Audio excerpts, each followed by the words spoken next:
মসিবি হনা জানা ফিনি না হারন দা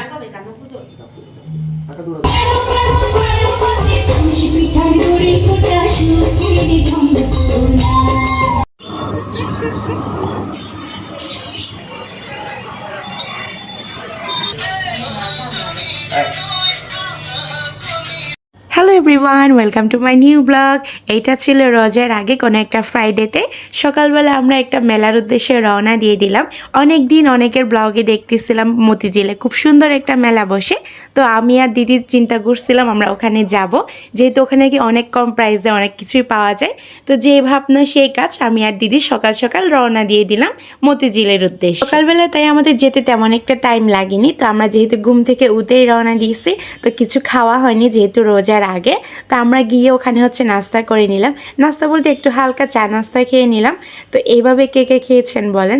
টঙের দোকানে বসে বনের সাথে চাটা চুবিয়ে খেতে দারুণ লাগে। দেন চা নাস্তা খাওয়ার পরে সোজা মেলায় ঢুকে পড়লাম। ঢুকেই তো আমার এখানে চোখ আটকে গেল, এত সুন্দর সুন্দর ব্যাগের কালেকশন ছিল, খুবই রিজনেবল প্রাইস ছিল।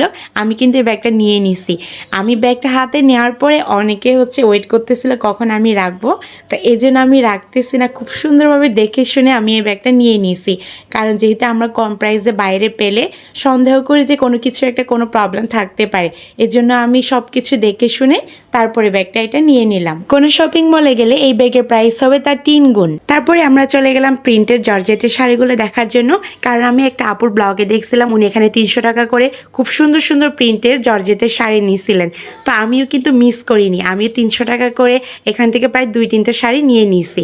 একদম নতুন কাতা থাকে, অনেক সুন্দর সুন্দর কালেকশন থাকে। যেহেতু অনেক বড় মেলা বসে, এই জন্য কোনো কিছুর এখানে কমতি নেই, সব কিছুই পাওয়া যাবে।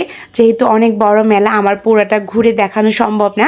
তো এখানে যে দেখেন 200-300 টাকায় অনেক সুন্দর সুন্দর শাড়ি পাবেন, বেডশিট পাবেন খুবই কম প্রাইসে, রিজনেবল প্রাইসে। এখানে অর্নামেন্টস থেকে শুরু করে বাসার যাবতীয় সরঞ্জাম যা কিছু লাগে সব কিছুই আপনার রিজনেবল প্রাইসের মধ্যে মেলাতে পাবেন। তারপর এখানে 50 টাকায় সুন্দর সুন্দর বালিশের কাভার, তারপরে আপনার অপ্রয়োজনীয় জিনিসগুলো ঢুকায় রাখার জন্য সুন্দর সুন্দর বালিশের কাভারের মতো এখানে অনেকগুলো কাভার পাওয়া যায়। তো আমি অনেক কিছু নিলাম, নেওয়ার পরে আমরা রওনা দিয়ে দিই। মতিঝিল আইডিয়াল কলেজের সামনে একদম রাস্তার এই মাথা থেকে শেষ মাথা পর্যন্ত এই মেলাটা বসে। তো মেলায় ঘুরতে ঘুরতে আমরা পুরো টায়ার্ড হয়ে গেছি, যেহেতু অনেক বড় মেলা। তো আমরা সকালে ঠান্ডা বাতাস খেতে খেতে বাসায় চলে আসি। বাসায় আসার পরে খাওয়া দাওয়া করে একটু ফ্রেশ ট্রেশ হয়ে আবার বিকালে হচ্ছে আমার প্রোগ্রাম ছিল, প্রোগ্রামের জন্য চলে আসি। আসার পরে এই তো আমি মেকআপ নিয়ে নিলাম। মেকআপ নেওয়ার পরে দেখলাম এখানে অন্তর্দা রিপুদি নাচের রিহার্সাল করতেছিল, তো আমি একটু করে ভিডিও ক্লিপ নিয়ে নিলাম। অন্তর্দা কিন্তু কালার্স অফ ফিলের কোরিওগ্রাফার। অন্তর্দা সবসময় এটা মেনটেন করে, আমরা নাচের মেকআপ নেওয়ার পরে ড্রেস পরার পরে সবাইকে আবার রিহার্সাল করায়, নাচগুলো রিমাইন্ড করায়, যাতে আমাদের প্রোগ্রামটা আরও সুন্দর হয়ে ওঠে। আমরাও সবসময় চেষ্টা করি অন্তর্দাকে কোঅপারেট করার। আমরা খুব সুন্দর করে আমাদের রিহার্সালটা কমপ্লিট করে নিই। কমপ্লিট করার পরে আমরা যে ফ্রি সময়টা থাকি ওই সময় আমরা সবাই মিলে খুবই মজা করি, গল্প করি, যেহেতু অনেক দিন পর পর দেখা হয়। তারপরে গল্প করতে করতে আমরা সবাই একসাথে গ্রুপ ছবিগুলো তুলে নিলাম। এখানে অন্তর্দা, বিজেন্দ্র, তারপরে হচ্ছে এডিশন, ওরা খুব সুন্দর করে ছবি তুলতেছিল, তা আমি একটু ভিডিও ক্লিপ নিয়ে নিলাম। আমাদের যেহেতু একটা প্রোগ্রামে অনেকগুলো পারফরমেন্স থাকে, এই জন্য আমরা এক এক সময় এক এক ড্রেসে থাকি। তো এখানে এটা ছিল হচ্ছে ময়ূর নাচের টিম, তো ওদেরকেও খুব সুন্দর করে আমি একটু ভিডিও করে নিলাম। খুবই মিষ্টি লাগতেছিল, খুবই সুন্দর লাগতেছিল। সব কিছু কমপ্লিট করার পরে আমরা ওয়েট করতেছিলাম কখন আমাদের প্রোগ্রাম শুরু হবে। ফাইনালি শুরু হলো।